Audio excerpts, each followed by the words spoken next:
on the Busia Solid Waste Management Project, in which we have a charge sheet reads between 15th March 2014 and 25th September in Busia County within the Republic of Kenya jointly and severally conspired to commit an economic crime.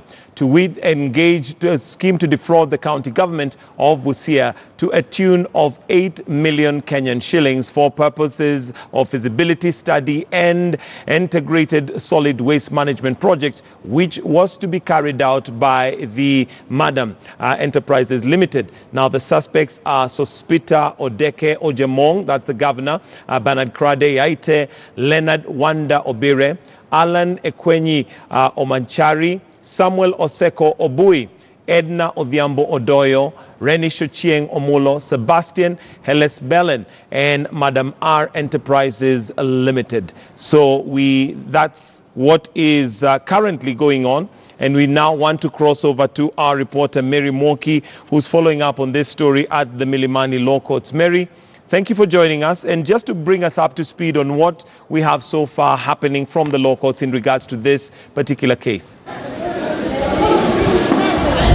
Good afternoon to you. We've been following on this case since morning, and as you've rightly put it, Sospita Ojamong Odeke is facing charges of an economic nature, where he is accused of having conspired with 7 others who are appearing alongside him in court of defrauding the county government of Busia 8 million Kenya shillings. Now, it is alleged that this money was purportedly paid out to that private enterprise to carry out a feasibility study on solid waste management in that county. Now, reports that are unsubstantiated at this time indicate that the feasibility study was never carried out, but the main money was paid out. Now, the main bone of contention today has been between the prosecution and the defense teams. The defense team is putting the prosecution to task to produce the original copies of the documents that they are alleging were used in this whole process, and the prosecution has been unable to produce that.